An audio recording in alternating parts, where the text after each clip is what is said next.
Absolutely would be probably what they're going to do. They're going to put a hologram and say, oh, we're being attacked, you know, by aliens. We've made a deal with the ambassador, and he says that they feel that Earth is a threat.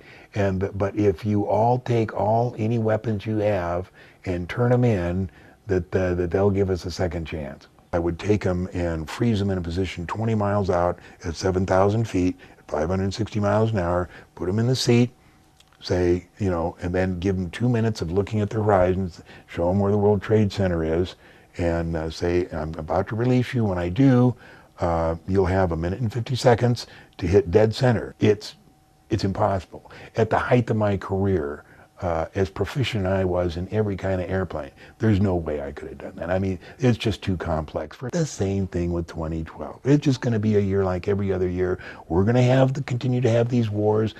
We will probably have a nuclear war, you know, but things are just, you know, going to go along fine. And I even have a hunch that you might have been part of MJ-12 at one point. It was December 6th of 1988. Bob sits down, and he says, I saw a disc today. And I'm writing out checks there, you know, and I'm not paying attention. I said, what? He says, I saw a disc today. And a disc? Theirs or ours? And he said, theirs. I said, you went to Groom Lake? And he said, yeah. And I said, what are you doing here? I said, obviously they're going to follow you. Why don't you just, you know, work there for a while and then come and tell us what happened? He says, because I have seen you take so much crap over the past 6 months about this. I'm telling you, it's real. I saw it. I touched it, you know. I'm looking at him and said, what? He said, John, you will never know what it's like to see your first alien. I said, you saw one? You saw one? He said, yeah. I said, it couldn't have been a doll. It couldn't have been. No, it was one. And, you know, these days you ask him that question, he says, well, I don't know. Could have been a doll. They were doing all these weird stuff. Oh, yeah. But that night, that's exactly what he said.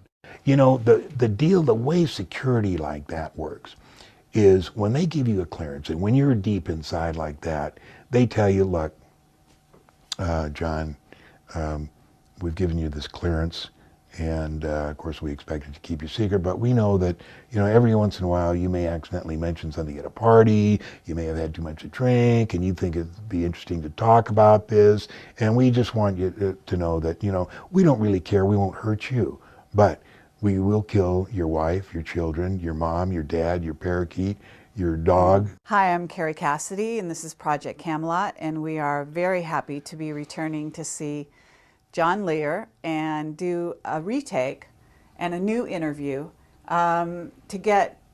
he's going to tell all, basically. Is that right, John? Yeah. You're gonna absolutely charm us and dazzle us with new information. I'm going to tell what I know up to this point, and Okay. I'm not saying it's absolute ironclad what's really going on, but it's what I think is going on. Great. But I'd first like to say I can't believe it's been 2 years since we did this. It seems like only about 6 months. But first of all, let's talk about what happened at ATS. What do you know about it? Okay, I know you've been banned. That's the extent of it, and we don't actually know why.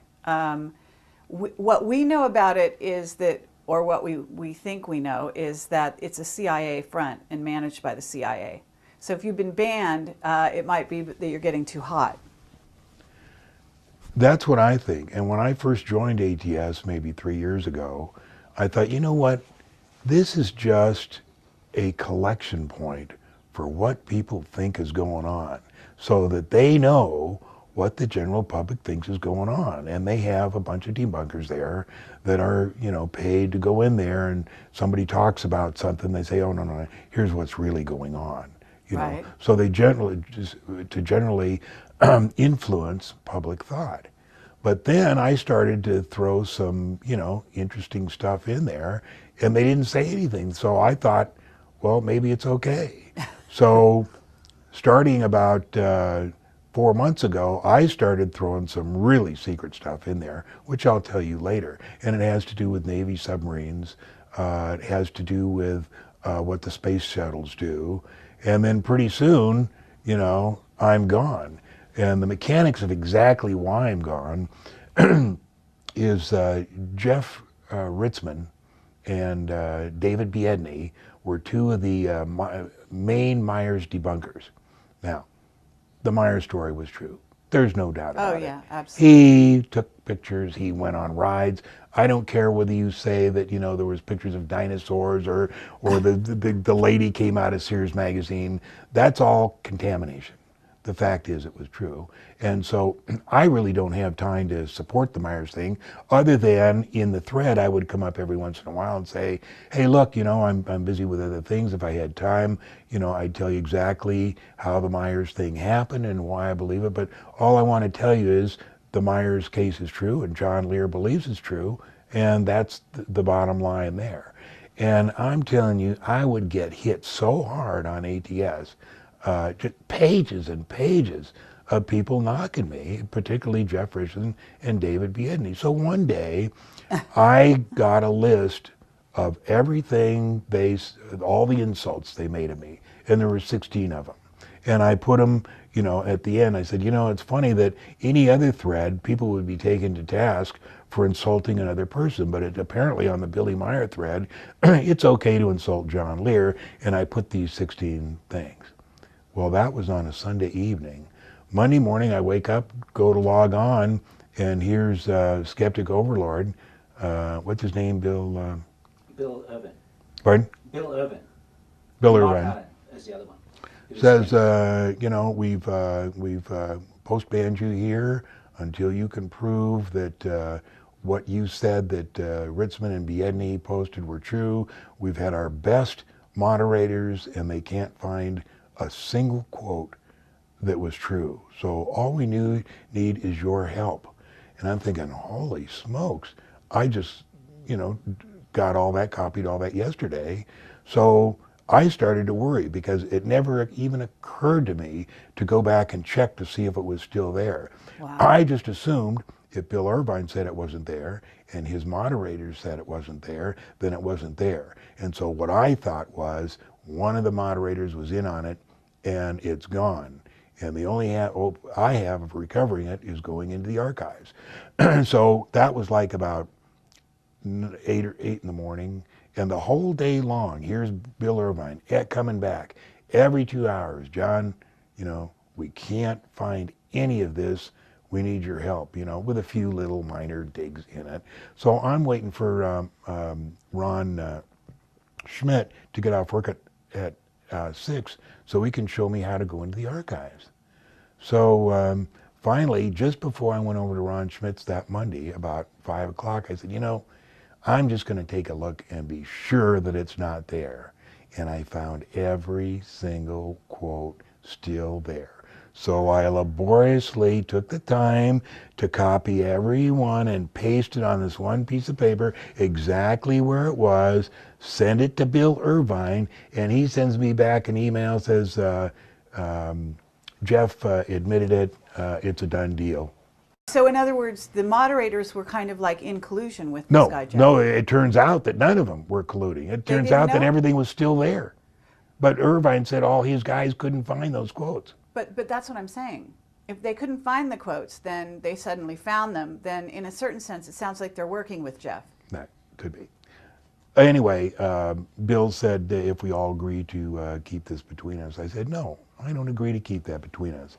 I want everybody to know exactly what happened here. You know, you say this above top secret and we're trying to get all this information. Why should this little feud in which you've caused me an entire day of grief? And really, I told Bill, I said, I've been posting here for 2 years. I spent 8 to 16 hours answering questions on ATS. And you accuse me of falsifying information? I mean, that's insane. So I wouldn't agree not to shut up, and they didn't let me on. So it sounds like they're playing games. Yeah, so they had a lot of people ask about John Lear, and finally on Sunday, the following Sunday, they let me on just long enough I could get in my 2 cents worth, and then I was banned forever. It was obvious that ATS has been a clearinghouse. They wanted the information that the public got to see if they could influence that. they weren't interested in having good stuff come out Right. there that the public could see. And I'm telling you, I was telling some good stuff, and I was getting away with it. Well, And let's it get was that really, good stuff on here today. it was really surprising. They And were we'll letting get me around get that. away with this stuff, and because I know what's going on, and so then it rapidly came to a halt. So now we've talked to several people at ATS, and they said nobody gets to put any more good stuff on. It's got to be backed up 100%, or they're banned and their post is deleted. I think the crowning blow was when they rolled in Jim Oberg. And Jim Oberg has been NASA's front man for 30 years. He knows everything about everything. And when we got into the debate on the neutral point, which I'll discuss later, which absolutely proves that there's 64% gravity on the moon, I got Jim Oberg. And I'll read you the exact thing he came back with. He was stuck. There was nothing more for him to say. He was done for. And that's when things started to go downhill. And I'll read you the exact thing that Jim Oberg said. So, John, what's going to be your approach at this point that you're banned? Because in a way, that was kind of a place where you could connect with the public. Are you going to join another? I post on 4 little forums, and anybody that calls and asks, I give them these forums, and it's no big deal. There's like 300 on one and 80 on another, and my bag is not reaching a lot of people. It's reaching the very few that are interested in what's going on, and that's not a threat to the government, really. I don't think. Okay, well, there are plenty of people that visit forums that don't log on. So it's good news to know that you're actually still out there and still posting. Yeah, the stuff that we're going to talk about today is the stuff that's current on these forums. One is Open Minds, and the other is American Conspiracy. The other is Fantastic Forum, and I think there's one other. And then I have a website with Ron Schmidt that's called thelivingmoon.com, and I try and keep all the stuff that we find out on there. Okay. Livingmoon.com is an excellent website. I want to state this for the record. There are not that many websites that we at Project Camelot would be willing to recommend, but that's a good one. Okay, let me tell you about the origin of the livingmoon.com was when I posted the original huge megabyte pictures of the moon on ATS. In other words, I sent them by DVD to, what's his name there? Bill? Mark? No, Mark. And he posted them. For the first week, people were saying, well, I don't see, John, I don't see what you see there, and everything. And then this guy called Zorgon started to see the stuff. And so I would lead him to it, and I didn't lead him anywhere, I didn't say, well, here it is, because you can't do that. You got to let them find it. And Zorgon started coming up with this stuff. And then he started finding more than I did, and I said, we got to meet. And I'm thinking, holy shit, this guy lives in New Jersey, and I'm going to have to get back there. It turns out he lives, a couple of miles down the street. That's great. So he comes up here, we start trading information, and he already had a website, having to do with medieval stuff. So we just made the Living Moon a part of that, and the information just started to come in. From all kinds of sources. Yeah. Sources, I have no idea how they got the stuff. Yeah. But a lot of stuff on the Russian black ships, and it just keeps pouring in. It's a good site. It's a about good site. 10% of the stuff is posted on there just because we don't have the time. We'd like to have a secretary, but both of us are broke, so we don't have, can't put it all on there. So we put the most interesting stuff on there. And Ron works down at the convention center. He's the guy that sets things up and takes things down. But he comes home, and every once in a while we get together, like once a week, and talk about what we're going to focus on. But that's it. Let me share this email with you, John. Okay. This is from somebody called Gary Dix, D-I-X, who used to work very closely with Simon, Mark, and Bill in the early days of ATS. And after a major disagreement, he quit. He's based in New Zealand. And he sent me a long email. And the date? A couple of years ago. Yeah. And I'll just read one of the pertinent paragraphs. As they become more negative over a topic, they begin to drive the threads using sock puppets fake member names, as they don't want to be seen to be guiding directions in the threads as mods and admin. This is the style of mods and admin in the future, using fake accounts to allow them to freely post their ideas. You got this on record from a guy on the inside. Okay, now of course they'll deny it, but if you've got somebody whose username is Skeptic Overlord, what does that tell us? Yeah. You know, I mean, the truth is in plain sight. ATS is a skeptical site. ATS is a debunker site. And so what the debunkers do, it's this phrase which you know, you keep your friends close and your enemies closer. Yeah. So you're an enemy of anyone who wants the truth really out. Yeah. So they bring you in really close with the intention of controlling public opinion about you. Right. It nearly worked, but not quite. Because they made the mistake of calling John Lear a liar. And John Lear may be all kinds of things, but John Lear is not a liar. And everybody knows that, who knows anything about John Lear. Yeah.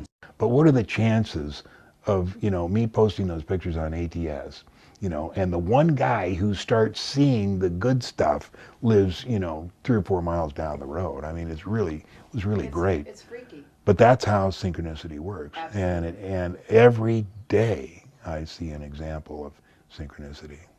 Well, that means you're really plugged in to what's going on here, and that you're getting some unseen help, basically.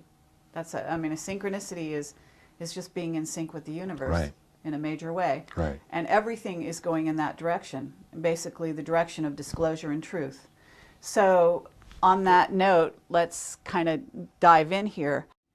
We know you've got a lot of stuff to cover today, so where would you like to go first? First, we're going to cover the Nibiru scam, Project or Planet X. Okay.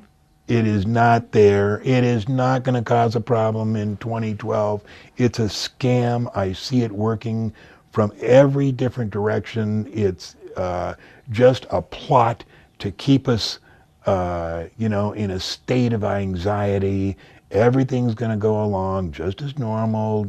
The world isn't going to disintegrate. There's going to be no planet that comes and shakes everything up. Everything is going to go along just fine. Are you saying this in general about 2012? Yes. Or are you saying this also specifically about Planet X, or Nibiru, or whatever you want to call it, and 2012. 2012 is like... It's just a year. Is what? Is it just a year in your opinion? Yeah. It's just like, what did we call this, Y2K? You know, we all got generators and food and everything was going to collapse. The same thing with 2012. It's just going to be a year like every other year. We're going to continue to have these wars. We will probably have a nuclear war, you know, but things are just, you know, going to go along fine. There is going to be no absolute. Where do you get your information? Are you just coming to this conclusion in your own head by putting 2 and 2 together, or do you have an inside source that's telling you No stuff? inside scoop. I have never had an inside scoop on most all of my information.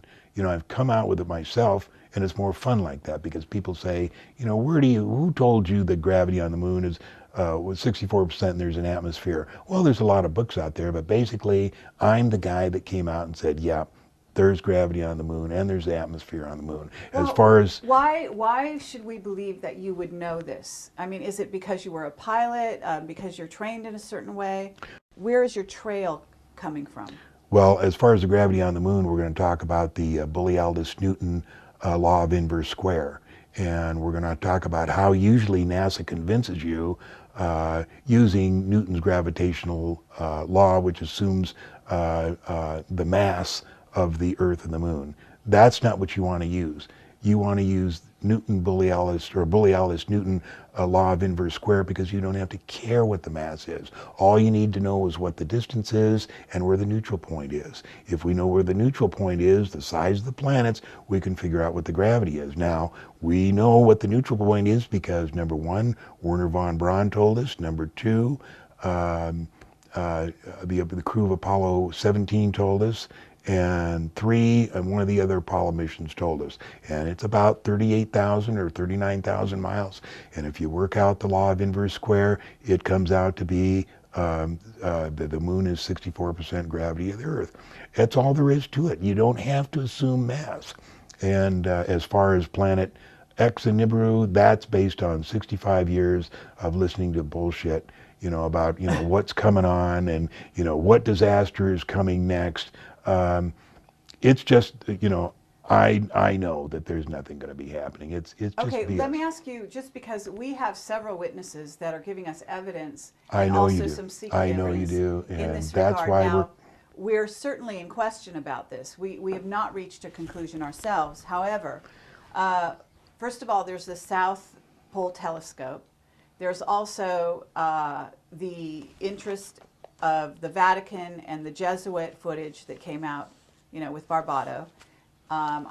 Maybe you've seen the footage, maybe you haven't. Maybe you can give us some background on why you think that footage is not accurate or not real. And then there's also the heating of the planets. How do you account for the heating of the planets and the activity on the sun, which is going to reach a peak in 2012, as being meaningless? Are you talking about global warming? But it's not global. And David Wilcock and Richard Hoagland have gone through planet by planet and shown you how there's increased activity all the way down, and that there's actually heating up. Yeah. It's information in the public domain that every planet in the solar system is heating up. It seems to be connected with solar cycle 24. And then some people say that there's something else that's driving this. I wouldn't even pay any attention to it. Everybody gets to believe what they want. In 2012, you can look back and say John Lear on April 2nd, 2008 said it was all bullshit. And if it wasn't, I was wrong. But, I think it's a total scam. I'm sure you've rubbed shoulders with the Intel community. You know that your office is bugged. You've demonstrated that to us. There's a reason why they bug you. I mean, first of all, you're a pilot from way back. You're incredibly respected. You have a background, military slightly, and I even have a hunch that you might have been part of MJ12 at one point. Okay, so you've known all the insiders. You knew. Tell me why it is. I mean, that you're saying you have no inside sources suddenly. I mean, Bob Lazar. Let me correct it. I had 3 inside sources. One was Jimmy Doolittle, and he's the one that told my mom that MJ12 existed. That story is important because when I was first getting into all this in 1987, and Chandray and Moore came out with the supposed Eisenhower briefing, and it talked about Majestic 12, I needed to know, is this true? And the only person that I knew that would have known beyond a shadow of a doubt was Jimmy Doolittle. Okay, now who's Jimmy Doolittle? General Jimmy Doolittle, behind you, that's him taking off to bomb Tokyo, taking off from the Hornet, incidentally the same aircraft carrier that picked up Apollo. And that letter that you see is when I had my accidental airplane crash in Geneva, Switzerland in 1961, and nearly killed myself. He was the only one to take the time to write me a letter and say, John, we all make mistakes. I've made plenty of them, but it's important that we profit. It's only important that we profit by our mistakes. And he took the time to write that whole letter. So I have it framed with him taking off on the Hornet to bomb Tokyo. General Jimmy Doolittle was an incredible general, very respected, and he was involved with MJ12 up to his ears. He was not a part of MJ12, but he was around our house in Santa Monica, 222 14th Street. He lived down on 3rd Street with his wife, Josephine, and they were in our house just like Vandenberg, just like Twining. All those MJ12 guys were around our house. But, I didn't know that at that time, and my father never said much about UFOs other than that he believed them. And I never found out any of this stuff until I got into this stuff, 1985, 86, and Doolittle's name kept coming up time after time after time. Now, I knew him, and there's autographed pictures all around this den of Jimmy that I've asked for, and I saw him at various like SETP, which is Society of Experimental Test Pilots, and to say hello and everything, but I didn't really know him that well. But I knew that my mom knew him, and she was as close to Jimmy Doolittle as anybody in her life, Jimmy and Joe. Now, his wife passed away in the 80s sometime, and he was retired, lived in Carmel, California, and I knew that. And I also knew that my mom talked to him every once in a while. So I knew that the only way I would have of determining whether Majestic 12 was true was to get her to ask him. And it took about 6 months to get together, to get it together, because she's always hesitant, you know, to do stuff like that. But I finally got her to do it. And she called up and she said, Jimmy, how you doing? Da, da, da, da, da. By the way, John's interested in this stuff, and I just want to know, was Majestic 12 real? And he said, yes, Moy, it was, but I can't say anything about it. That, for me, was, you know, the beginning of everything. Because if Majestic 12 is real, then it's a possibility the briefing papers were real. And if they were real, then everything else is real. Right, So, because why would you put together something like MJ-12 under Truman to investigate or manage the UFO story unless there was, you know, if there was no UFO story, right? There's got to be a UFO if you're going to put together a group. So I'd have to say that was my first insight. So now, tell me something. You must know the history to some degree. I mean, you've been around a long time. You've seen them in operation. You must have met some of the insiders. And I have to say that I think they would have recruited you. Am I wrong? No, You never got an offer. No, I'm just, you know, I was You're a just pilot. I didn't know anything, you know, until 1984 when But you know a lot now. Yeah. Look at this office. It's incredible. Yeah. You know, up till 1984, my sole interest was SR-71, F-19, stealth fighter, Okay. stuff like that. As a matter of fact, you can go on the internet.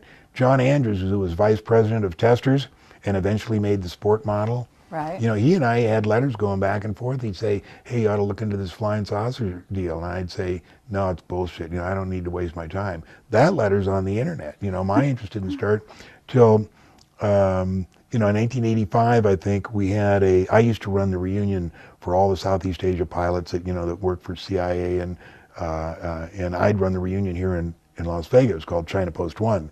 And we'd have it every 2 years. And one of these years, and I think it was 1985, a friend of mine whose name was Greg Wilson, he was a Raven.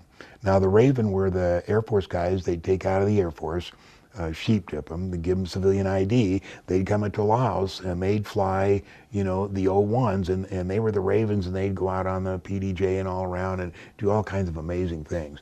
Anyway, he attended the reunion. His name was Greg Wilson. And he got to talking to him, hey, where all you been? He said, well, you know, here and there, still flying A-10s. I spent a tour at Bentwaters. And I said, Bentwaters? That was the place, you know, supposedly in, you know, 1980 that the flying saucer landed. He says, no, John, not supposedly, it did. I said, I didn't get to see it because I was confined to quarters, but I know the guys who did. And I said, what? I said, you're telling me this stuff is real? He said, oh, yeah. So here's a guy that I flew with in Southeast Asia, hadn't seen for years. I give him this outrageous, you know, question about, you know, Bentwater. He said, yeah, I was confined. I didn't see it, but I know the guys who did. So that's what piqued my interest. That's 1985, you know.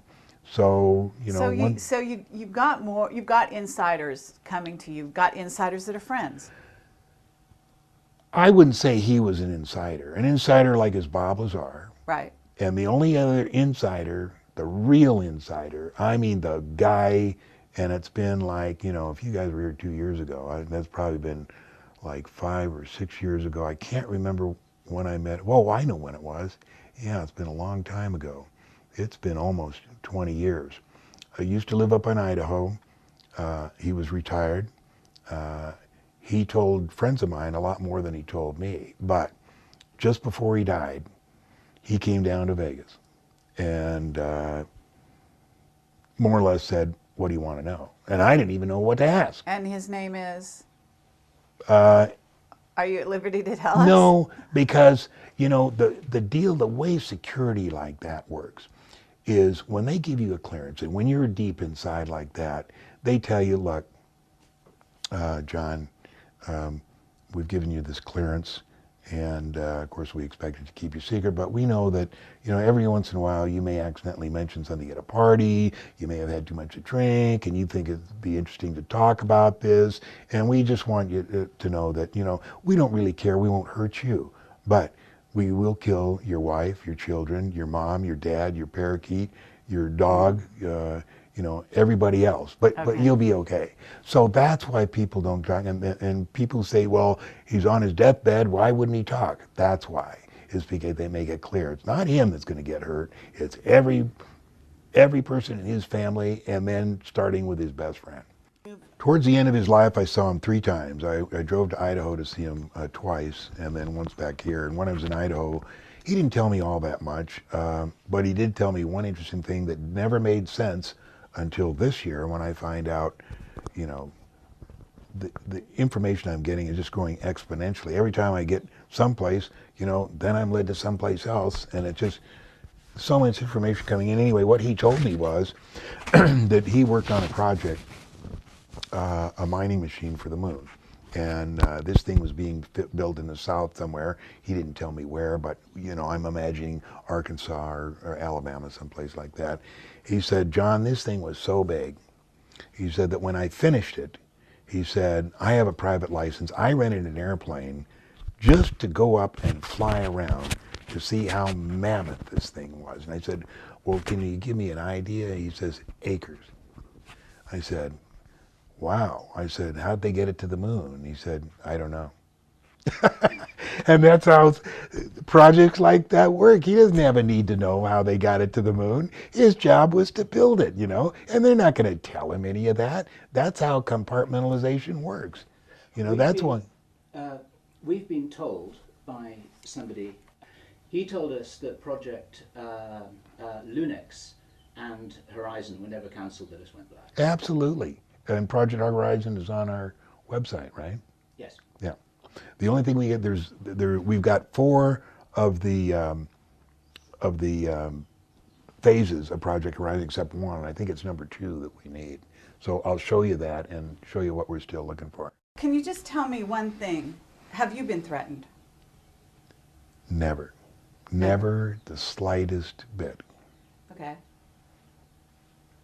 All right, well, so either you've never crossed the line, you've never revealed anything that you weren't supposed to, or you don't know enough.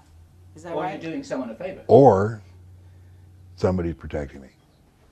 Okay, so the last... But you are exactly right. Either I'm talking through my hat and I don't have the real information. Right. Or somebody's protecting me. Do you know who? Oh, I didn't say which one was true. I mean, you know, I think a lot of this stuff is true, but how would I know? I've never been to the moon. I'd like to go. Mm-hmm.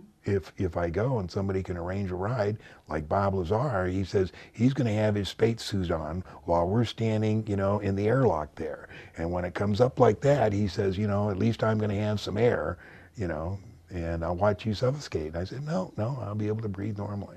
Now, when people go to the moon, it takes them 2 weeks of decompression before they can actually go out and spend some time there. The fact is, you can go right there and breathe, but you know you'll get altitude sickness. Just like if you go to climb Everest, you can go right up there. You'll probably live, but you'll hurt pretty bad. That's why they go to the different camps as they go up, is to get acclimatized. And the same thing to the moon. It takes about 2 weeks. Okay, so tell us how the moon got where it is, because you know that the moon is a satellite that's actually a fake. Right. It's a spaceship. It was towed into orbit, I would say 30 to 40,000 years ago. Now, the reason I say 30 to 40,000 years ago is because it's still within the history of man. Velikovsky talks about the different proselenes and the different civilizations that talked about the time when there was no moon, and then when there was 2 moons, and now we have 1 moon. This guy here, Norm Bergman, wrote The Ringmakers of Saturn. It's an excellent book. Norm Bergman is very qualified, was for 40 years a scientific part of both NACA and also Lockheed. Retired from Lockheed, I think about 15 years ago. No, What's more than NACA? that. National Aeronautics, the predecessor to NASA. Oh, really? Okay. National Aeronautics Commission, Aeronautics, I think. I see, okay. They were the predecessor to NASA. Okay. But when he retired, he somehow got some photos, some really good negatives of Voyager, which went by Saturn. And he's set up a little lab in his house, and he started looking these. And he ended up writing Ringmakers of Saturn. And what he shows you here is what he found in the rings of Saturn is 3 vehicles, spaceships, the biggest of which is 31,496 miles long and 2,422 miles in diameter. We're talking about a fairly large spaceship there. Now, Norm Bergman, when he wrote this book at the beginning, it's very good. He says, now look, he says, I'm going to be talking about some stuff that is very interesting, but you can't skip a page, you can't skip a word that you don't know. You have to go from the beginning to end or you won't understand what I'm saying. And I did go from beginning to end. Now, Okay, but when was this written? This would be 1986. Okay, so it's not that old. No. And I go see Norm. And it's talking about a huge spaceship. In the Who built rings the of Saturn. spaceship? Who built them? Yeah. We don't know who built them. But anyway, Us? no. We couldn't build anything like that. We have some amazing stuff, but we couldn't do that. Okay. No, this is somebody else. But what the interesting part in the book, and the reason why we're getting here, is because at the end of this book, he starts talking about the moon and how the moon was towed into orbit. Because the people that operate that stuff in Saturn and also Iapetus towed the moon into orbit. And he goes into here and explains exactly why he believes the moon was towed into orbit and how it was and how they grabbed on to the Mare Orientale. Who are you saying towed the moon? Whoever. Into We don't place? know. We don't So know. he doesn't conjecture on who No. on what alien race, for example. I mean, obviously it's an alien race. No. Henry Deacon, our secret source, has also substantiated that the moon was towed into orbit. But have you got an idea what alien race was responsible for that? No, absolutely not. None. What's interesting here, another interesting thing, is I see Norm every year because when I go do the UFO Expo West, which is the only one I do, he lives in Los Altos Hills. And he's writing about Iapetus. And Iapetus is probably a spaceship too. Okay. And so we got to get in touch with this guy. you better, because he's on his way out. I All saw right. him last September. He was not well. He was finishing up the book on Iapetus, but he wasn't working on it every day. Okay, was he a scientist? Yes. Okay, but who did he work for? I mean, in other words, he's Give government. me a he said second NACA. here. I understand that, but in a certain level, he's revealing secret information. No. Is it- As what? well, I'm just asking you. Wouldn't No. this be secret? No. Thermodynamicist, Douglas Aircraft, 1943-94. Aero Research Scientist, NACA Ames Laboratory, 1944-1956. Lockheed Missile and Space Company. Then I Supervisor Flight Test, 1956-68. Manager Flight Test Analysis, 1958-1962. Manager Test Plans and Direction, 1962-63. Manager Re-Entry Test Operations, 63-64. Okay, but- There's all this stuff, how qualified this guy is. Right. This Why is are the- they letting him talk? Why- Why are they letting him do this? I mean, in What's other he words, saying? There's a spaceship that's 31 miles long in the rings of So Saturn. plausible Who's deniability is- sure? Who's going to believe that? Okay. Okay. All right. Okay. So anyway, 2 years ago, at the UFO Expo West, I mean, that was so interesting because number one, one of my lectures was Apollo 1 and the 4 people that were in it, and there was Grissom, White, and Chaffee, and then there was a 4th guy, and he was part of the secret astronaut corps. And the reason they had to keep it secret is because if the public were allowed to know there was a 4th guy in there, then they would not want to know who he was. And there was no possible way that NASA could ever reveal that there was another guy in there, because they would have to reveal the secret space program. And the secret space program started in 1959, and they're the ones that went to the moon in 1962. They went to Mars in 1966. Everything we know is a cover for the secret space program. Oh, yeah. Anyway, when I give a lecture, if I have 2 hours, I always give an hour and then let the public talk to me for an hour, because I'm going to learn more from them than they are going to from me. And one of Chaffee's relatives got up and said, "John, you're right. we've always known this. There was a fourth man, but we didn't know who it was. Now, I know who the name is, but I keep it to myself because Oh, right. if somebody comes to me, you know, and says, I know who it is, I know who it is. And it's really interesting because his son is a current shuttle astronaut. Oh, really? Yeah. So anyway, I go to see Norm 2 years ago, and in talking with him, I said, by the way, the electromagnetic vehicle that towed the moon into orbit, where is it now? And he said, I think it's on the backside of the moon. So when I got hooked up with Ron Schmidt, we started collecting photos on the backside of the moon, and we found it. It's in the crater Tchaikovsky. And the story of how we did it was so interesting, and how NASA covered it up. There's, you know, like 6 different photos of Tchaikovsky as they tried to airbrush this electromagnetic vehicle out of the picture by making it an island. And but we got them, and we got 2 really good photos. One was discovered by a lady who works for us in Florida, and she discovered it on a thumbnail of Tchaikovsky. And what happened is when NASA was advertising this particular photo, you know, they airbrushed the big one, but when they had the thumbnail, somebody looked at that and said, hey, I'm not going to take the time to enlarge that, take the vehicle out and put it down. Nobody will notice it anyway. But we noticed it, and it's great. And that's where we got the photo of the EMV on the far side.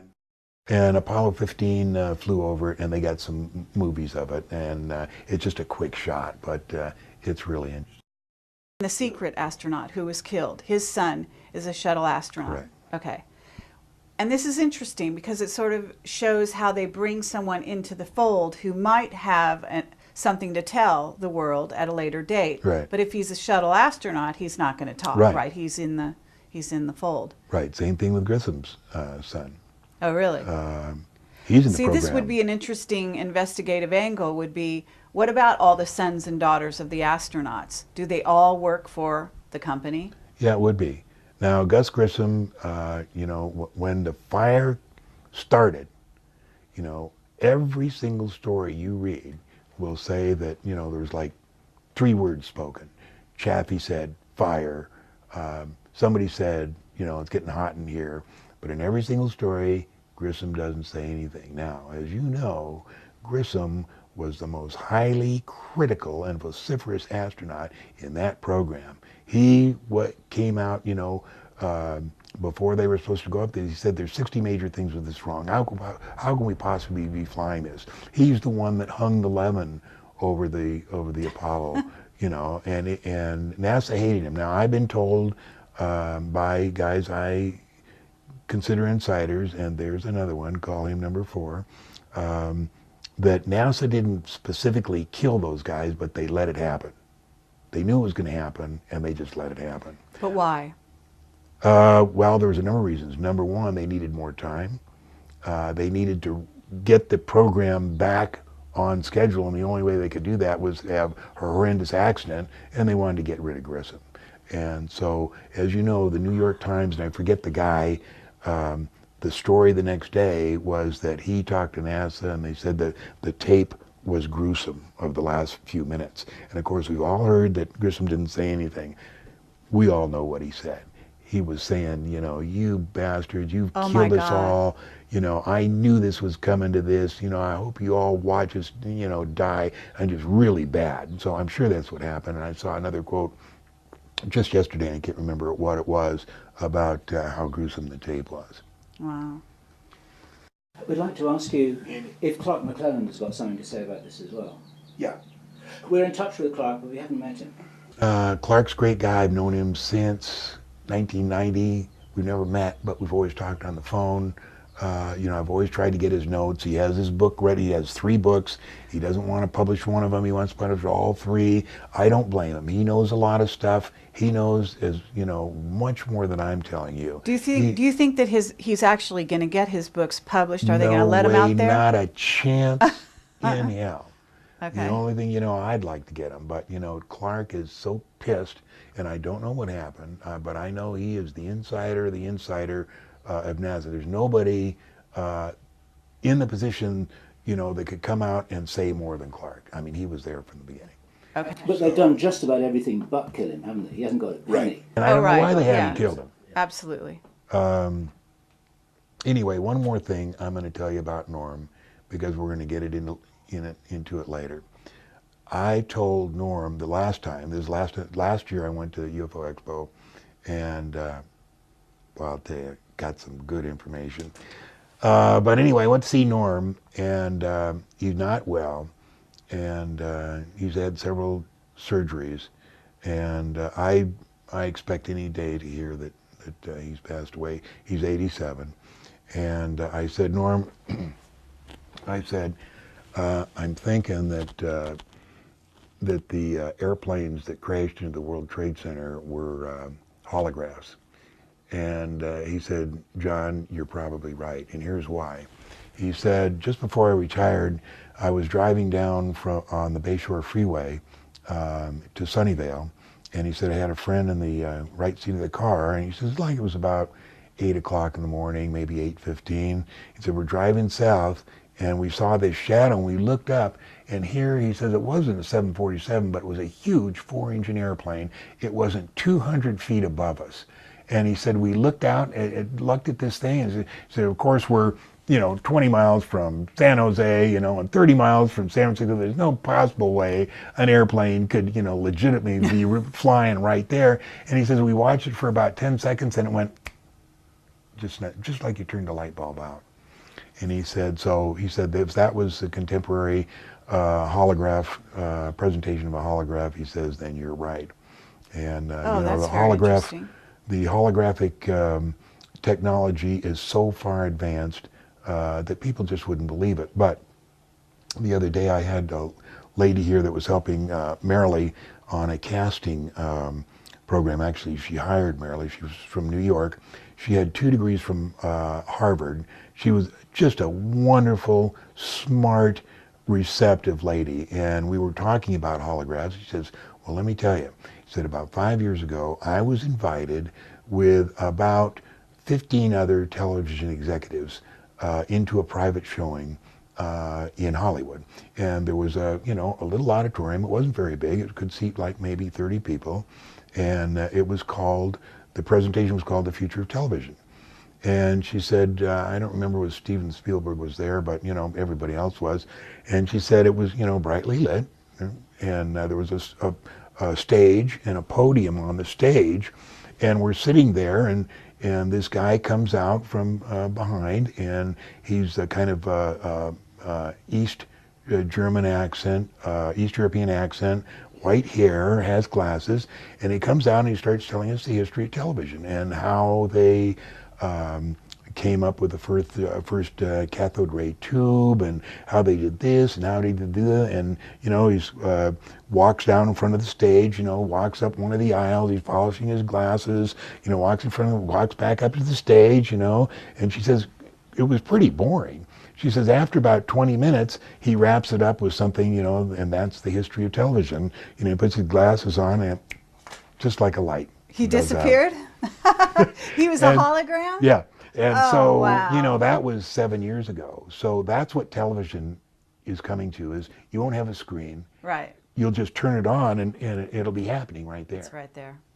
That's great. So well, that makes sense. The reason I tell you that Yellow story, Book, they had the Yellow Book, right, from the crash in 1947, apparently. So, and that's substantiated by Dan Birish over and over again. So that's a hologram, technology, right? So the reason I tell you that is so because they back engineered it. On ATS, when I first went there, one of the things I talked about was, there were no planes on 9/11. There was no airplane at Shanksville. This is really there was no dynamite airplane at stuff. Pentagon. There was no airplane at the World Trade Center. And I'm telling you, when I started talking about holographs, the descent, the crush of guys that were out to kill me, it was amazing. There was like 20 guys saying, you're nuts, this is absolutely, you're doing a disservice to the 9/11, movement, you know, to Right. find out the truth, you know. You talk about that, nobody's going to believe. But the fact was, it was a holograph and it was CGI.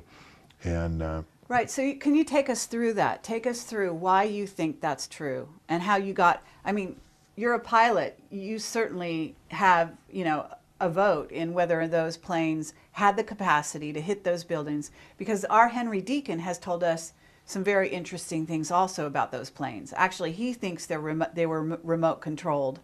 I don't know if that's true, but basically that planes don't have the ability to actually steer into buildings at that level. I mean, I'm not a pilot, so I don't understand the logistics. But how did you come around to this? okay, first of all, we're going to talk about Flight 11 and 77 didn't exist in the beginning.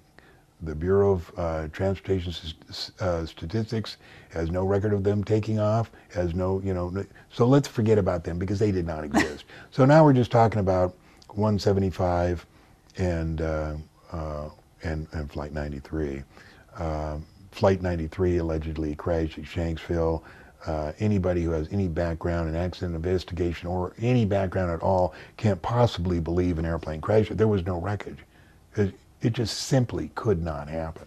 Okay. As far as 175 crashing into the South Tower, I just recently put in a call to Pan American flight simulator in Miami to see if I could rent a 767-200, which they have. And what I wanted to do was take six candidate pilots. One current and qualified in the 767-200, one maybe qualified but not current, and then one maybe current in a high-speed jet but not the 767, and then the last three the same currency as the alleged hijackers, like a couple hours in an Apache, a private license, maybe a commercial, something like that. And what I would do is in the simulator, you know, you can take them up. That New York is just like it is. I mean, the buildings are there, and I would take them and freeze them in a position 20 miles out at 7,000 feet, at 560 miles an hour, put them in the seat, say, you know, and then give them 2 minutes of looking at the horizons, show them where the World Trade Center is, and say, I'm about to release you. When I do, you'll have 1 minute and 50 seconds to hit dead center. Now, the World Trade Center is 220 feet wide. You got to hit to the center, not left or right, right to the center, and explain how it goes. Then I would have one camera pointing at the pilot and one camera pointing at what he's looking at. All right. And then say, go. And say, okay, now show me how easy this is, you know, because all the guys on AT, oh, I did that in Flight Simulator, no problem, you know. It's impossible. At the height of my career, as proficient I was in every kind of airplane, there's no way I could have done that. I mean, it's just too complex. First of all, the airplane can't fly above 560 miles an hour. It can't fly more than 360, which is its velocity max operating. Maybe it could fly maybe 30, 40 miles an hour faster than that, but at VMO, the clacker comes on. The clacker is an FAA-required safety device which clacks loud, click, click, click, click, click, and it clacks at a rate and a cycle that irritates the pilot so that he can't ignore it. He has to slow down, you know. Now, there's no possibility a hijacker, first time in the airplane, is not only going to, you know, fly it at 390 miles, 400 miles, but do it with that clacker, right, you know, and descend and hit that thing center. It can't happen, you know. I have a question here, if I may. We have a credible witness who says that the planes weren't piloted, but they were remotely controlled, like unmanned vehicles from thousands of miles away. And he said, yes, but I'm asking John to comment on that from the point of view that this also answers the question raised by the fact that no human pilot could have hit that small target. No airplane crashed in the World Trade Center. First of all, remote controlling an airplane that size or any size is very difficult. And so I don't believe you could remote control an airplane the size of a 767-200 anyway, particularly to hit dead center of the World Trade Center. But the fact is, there was no wreckage from any airplane in the World Trade Center. And by no wreckage, I mean nothing was found of any size anywhere around. Now, there was a panel of a fuselage that you see with 5 window shades, but when each airplane, American Airlines, the North Tower, and United Airlines and the South Tower, hit, it was 2/5 of a second while they disappeared into the airplane. So in 2/5 of a second, you're not going to have a panel about 7 feet long drift down, you know, and just be lying there in almost perfect condition, unless it was accompanied by Mohammed Atta's passport. The only other thing that was found was the engine on Murray Street, and the engine on Murray Street has been identified as either a CFM56. CFM stands for Senecma, or the CF6, which was a 767 engine, which was developed out of the CFM 56. But whichever one it was, the CF6 or the CFM 56, it had to be General Electric. And unfortunately, or fortunately, United Airlines used strictly Pratt & Whitney. So that engine that you see flying off, and that engine they say is from 175, isn't from 175, because the guys whose job was to dump it off there, you know, in a smoking, smoldering thing, dumped off the wrong engine. There was a lot of things that the perps did that were suspect here. You know, the collapse of building number 7 is just absolutely ridiculous. Right. And the reason they had to do it that way is because I suspect the holographic projector that projected Flight 175 and Flight 11 somehow became disabled, because Flight 93 was the one that was supposed to crash into Building 7. And when they couldn't do it, they had to do things quickly, make it fake 93 crashing in Shanksville. And I can imagine these guys all day long, what are we going to do? Nobody's going to believe this thing just collapsed, you know, from a little fire. And about 5 o'clock, you know, they said, well, let's go ahead and do it. Maybe no one will notice. So they collapsed this 47-story building, you know, into its footprint, you know, and expect everybody to believe it. And of course they did. So. Okay, so they collapsed it into its footprint, but what did they use? I mean, don't they have scalar weaponry? I mean, you know, can't they just hit it? Yes, we do, but that particular thing was collapsed because it had controlled demolition, just like the World Trade Center. Right. The World Trade Center, what they did with controlled demolitions, the first part was to make what we call the Wile E. Coyote cutout in the face, like an airplane crashed in it, which is absolutely insanely ridiculous, but a lot of people believed it. And then the other thing is they had to use controlled demolitions to cut each girder to 30 feet so it would fit on Rudy Giuliani's trucks going out of town. The World Trade Center was collapsed by a direct energy weapon being operated from one of our space weapons platforms.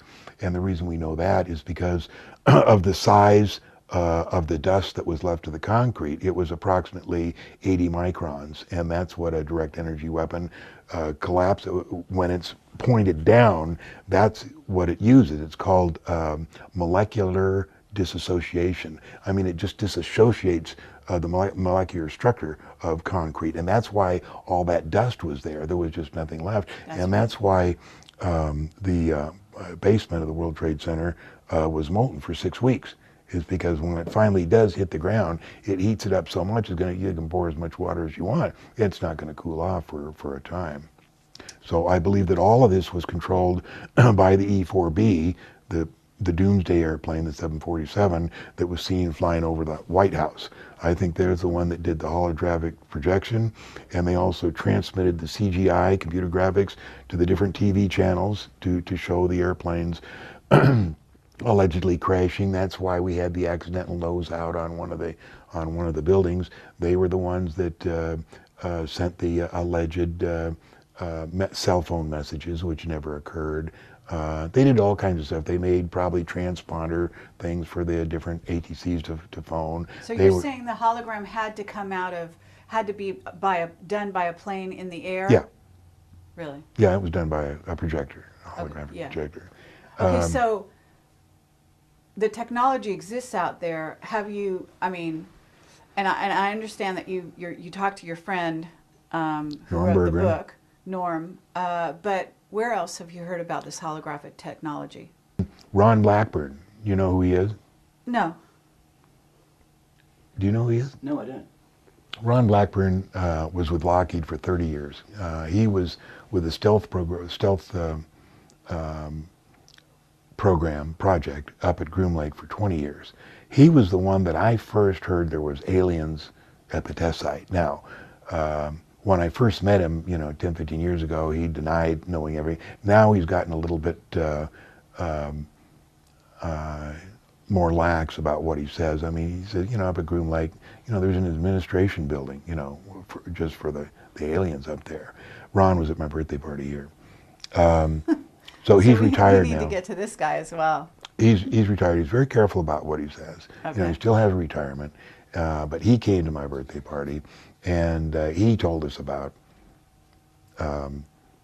holographic projections. He says they contain sound, light, heat, everything. I mean, everything is there. One of the problems that people have with holographic projections, well, I saw it. It couldn't have been. They think of holographic projections like you see in Las Vegas or at a birthday party, right, where it's a little dancing light like where there. You can see through it. Yeah, and they so say, well, I saw it, couldn't be. It's ridiculous. And then they say, well, how would they have done the sound? They would have had speakers all up and down, the street.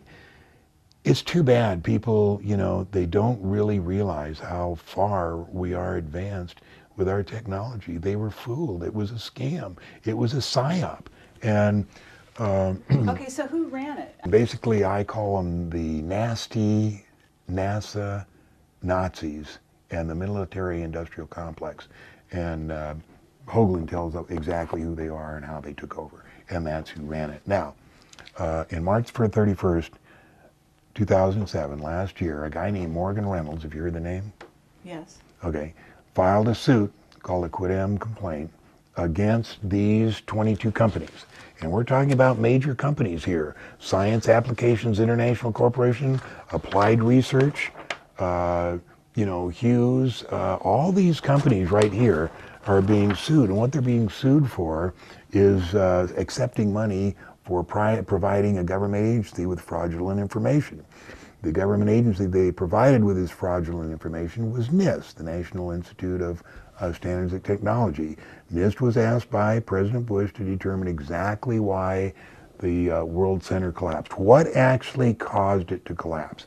And they came up with a reason that, the jet fuel, and it was just so far ridiculous that Morgan filed this suit, and it's 40 pages, and he outlines everything that they got wrong. And so the suit has been going along in court now. And you've testified as to the holographic planes as part of the suit, right?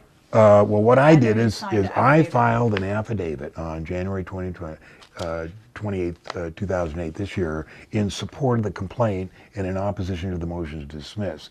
And basically what I testified is, number one, why the airplanes couldn't have traveled as fast as they did, and how they couldn't be flown as well as they were, and why there was no wreckage in there. It's and amazing I think this other book, pilots haven't come forward, because this is... well, other pilots are employed. They can't afford to come forward. There's very few, people, there's a lot of... But this is our country we're talking about, They can't do it. A lot of my information was taken from aerodynamics for naval aviators, and I explain why an airplane cannot fly 500 miles at 1,000 feet. It has to do with drag, and it has to do with power, and it has to do with the fact that they use turbofans. It just cannot happen. So anyway, the governments and NIST contention that that they flew 500 miles an hour, it didn't happen. It couldn't happen. So basically, that's what I explained in my suit. Now, you say, why don't many pilots come forward? Many have. There's an organization called pilotsfortruth.com, and I'm a member, one of the earlier members of that. And there's a lot of people that realize that this couldn't have possibly happened. There is no an airplane like a Boeing 757 flying into the Pentagon. No, that didn't happen. So what happened at the Pentagon? At the Pentagon, a bomb went off to make that hole there, and they had a 55-gallon drum of diesel fuel that a guy lit to make all that black smoke there. And April Gallup, I think the April Gallup story is fascinating. April Gallup was the Army. Okay, so let's go back where we were, which is... Okay, we're talking about April Gallup. Right, April, okay. April Gallup was a Army specialist and I forget what her job was, but she was, she had a top secret clearance. She was sitting about 40 feet from the, where the explosion made the hole in the front of the Pentagon. And she had her 6-month-old son right below her desk. And she thought that was odd because, you know, usually when she went to work, before going through security, they had to put the little kids in the daycare. But on that day, security said, no, take the kid in with you. So she had it, she had the kid right below in his little holder there. And she says, it was really strange because as she pressed the on button for her computer, that's when the building exploded. And she said a lot of debris came down on her, and she saw the hole over there, and she thought, I got to get out of here. So she picked up her kid, put it over his back, and went towards that opening. And she got through that opening onto the grass, which is where eventually triage was set up. But she said she saw no missile, saw no airplane, smelled no fuel. There was no, you know, no airplane in there. And later in the hospital, she got interviewed by Army intelligence, and they asked her what she saw, and she started to say, I didn't see anything. And they said, no, yes, you did. You saw a Boeing 757 crash into there. And she says, no, I didn't. I mean, there was nothing there. And she's gone through hell for the last 4 or 5 years trying to get medical care. It's been a really very, very sad story. But one of the things I wanted to show, this is a page from a military manual talking about stuff that they would like to get in the year 2025. This is called Airborne Holographic Projector. You can see where I got it. You can't get it anymore here, but was www.au.af.mil. And I got about 250 pages of this stuff. But it's talking about a hologram machine. It refers to enemy perception management. Is that right? That's such a wonderful euphemism. Have I remembered that right? Yeah, it says, brief description. The holographic projector plays a 3-dimensional visual image in a desired location, removed from the display generator. The projector can be used for psychological operations and strategic perception management. It is also useful for optical deception and cloaking, providing a momentary distraction when engaging an unsophisticated adversary. And it has capabilities, precision projection of a 3-dimensional visual images into a selected area, supports PSYOP and strategic deception management, and provides deception and cloaking against optical centers. Okay, and when was that written, do you know? I think in 99. I'm not sure. I'll give you an address where you can get it now. Okay. It's not at that address, but I think it's at Maxwell Air Force Base. But you have to, we have to believe that if that's out in the public sector, that this is just the tip of the iceberg as far as this technology goes. Absolutely. Strategic perception management. Isn't that just wonderful? It's great. I just think that's so great. All For right, an unsophisticated enemy like the people on the streets of New York. I was going to say that. And I thought, you know what? I don't think I'll say that. Nothing personal against New York. But they have, and then when you go into it, they have what they call the hybrid high energy laser system. But when you go in here and get a close-up of this system, it's showing you how they could attack right between Iran and Afghanistan. It's hilarious, you know. That's where they'll be attacking, and that's where they knew they were going to be attacking back in, 1999, and that was published then. So you can see how far ahead they plan this stuff. I mean, they plan it 30 years ahead. I was looking for that page. Okay, when you say they're going to be attacking between Iran and Afghanistan, that's where the pipeline is coming. They want that area. That's why So that's why we're going to war with Iran, is what you're saying? we want to clear that area so that we can run the pipeline down there. And they're going to use, it sounds like you're saying they're going to use a special kind of weapon to attack them. Well, they could use that hybrid high-energy laser. They got plenty of stuff they could use. Right. But it was just odd that, that it would be already on paper available to the public to show them where they're going to be attacking. Okay, this is... What you said to us off camera just before we started was you felt that there was going to be, I think you used the words, a nuclear war. Oh yeah, I have no doubt that we're going to nuke Iran. I'm sure that's in the plan, and Cheney certainly wants to do it. You know, I don't know, have any inside information, but it looks to me like one of the possible scenarios would be Bush gets assassinated in October, Cheney becomes president, and then declares martial law, and then something happens and where we have to attack Iran. Of course, we won't attack Iran. We'll get Israel to do it, and they'll attack them with their nukes, and then we'll slap them on the wrist by saying, we're going to give you $50 billion for a rehabilitation program here so that you won't nuke anybody else. Psychological rehabilitation program. We'll give them, you know. Okay, but nobody's going to get away with nuking anyone. I mean, in other words, you're going to have China, you're going to have Russia. I mean, basically we're going to be in World War III at that point, right? Yeah, but it won't be that big. What they're going to do is cut the cables, communication the undersea cables. cable thing. Yeah, so that there's not a lot of not communications, so that So they no can one give knows it, what's really happening. no one really knows what's happening.